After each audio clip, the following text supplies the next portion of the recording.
جزیرۃ العرب میں یہ رواج پایا جاتا تھا کہ جب کوئی شخص وفات پا جاتا تو اس کی بیوہ کی شادی کرنے میں جلدی کی جاتی.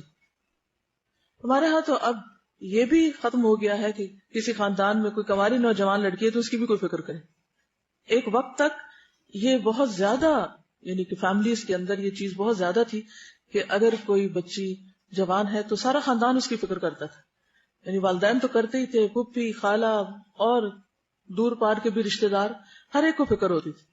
لیکن اب تو بعض کیسز میں یہ دیکھا گیا کہ ماں باپ کو بھی فکر نہیں رہی، جو کہ ایک بہت ہی تکلیف دہ بات ہے. کیونکہ بعض بچیاں اس بات کی شکایت بھی کرتی ہیں کہ ان کے پیرنٹس ان کے شادی کی فکر نہیں کرتے، یا کرتے بھی ہوں گے تو ان پہ ظاہر نہیں کرتے، یا پھر رشتے آتے ہیں تو قبول نہیں کرتے، کیا سوچ کر کہ یہ ان کے معیار کے مطابق نہیں. کیونکہ معیار ہم نے بہت ہی اونچے رکھ لیے، کیونکہ محبت دنیا کی بسی دل میں، چھوٹی موٹی بھی کسی انسان کے اندر کمی بیشی ہو تو پھر وہ قابل قبول نہیں رہتا. اور اس طرح نکاح کو مشکل سے مشکل بنا دیا گیا، جبکہ اس کے برعکس زنا جو ہے، یہ حرام کام یا غلط طریقے جو ہیں ان کو انکریج کیا گیا ہر طرح سے، جبکہ یہ اسلام کی روح کے بالکل خلاف ہے. یعنی بچیوں کو عام طور پر لڑکوں کے ساتھ کھلم کھلا میل ملاپ کی اجازت ہوتی ہے، اور ان کے ساتھ کام کاج کرنے کی، حجاب کی بھی کوئی خاص پابندی نہیں. تو حرام کاموں کے لیے راستے کھلے ہیں، لیکن نکاح کے راستے بند ہیں. یعنی ایک بچی اگر گھر سے جاتی ہے تو ماں باپ عام طور پہ فکر نہیں کرتے کہ کہاں جا رہی ہے، کس کے ساتھ جا رہی ہے. اور اگر اس کی کسی کے ساتھ دوستی ہو جاتی ہے اور وہ لڑکا پروپوز کر دے تو پھر سارے گھر کی شامت آ جاتی ہے، اور مارنے مرنے پہ تل جاتے ہیں، اور پھر لڑکی کو بلیم کرنے لگتے ہیں اور اس کو برا بھلا کہنے لگتے ہیں. تو پہلے غلطی کس کی کہ آپ نے اتنی کھلی اجازت دی کہ وہ جا کے جس سے چاہے باتیں کرے اور جس سے چاہے دوستی لگائے، اور جب اس نے غلط کام شروع کر ہی دیا تو پھر اب آپ خمیازہ بھگتے، اور وہ جیسا بھی ہے اسے قبول کرے.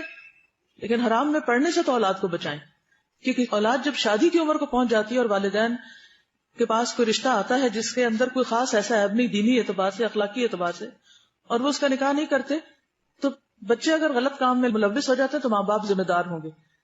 اس کا یہ مطلب نہیں کہ بچوں کو کھلی چھوٹ مل گئی کہ وہ جو جی چاہیں کریں، کیونکہ ہم پہ گناہ نہیں آئے گا، ماں باپ پہ آئے گا، ان پہ بھی آئے گا اور ماں باپ پر بھی آئے گا، کیونکہ حرام تو حرام ہے.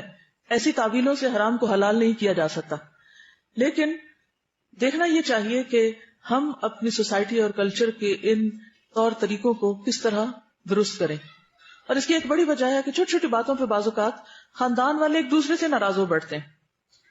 اگر کسی نے رشتہ پوچھا اور نہیں کیا تو اس پہ ناراض ہو گئے، اگر کسی کے گھر گئے تو مرضی کے مطابق خاطرداری نہیں ہوئی تو ان سے ناراض ہو گئے.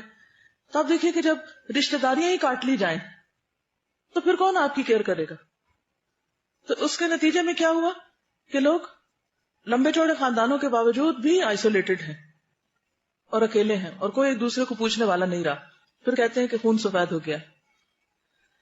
تو یہ سوچنا چاہیے کہ ریڈ سیلز ختم کیوں ہوئے اور اس کا علاج کیا ہے. تو جزیرۃ العرب میں یہ رواج پایا جاتا تھا کہ جب کوئی شخص وفات پا جاتا تو اس کی بیوہ کی شادی کرنے میں جلدی کی جاتی، اور اس کو کوئی مائنڈ نہیں کرتا تھا، اسے برا نہیں سمجھا جاتا تھا. ہمارے ہاں ہندوانہ کلچر کے اثر سے بیوہ کی شادی کو بہت ہی بری چیز سمجھا جاتا ہے.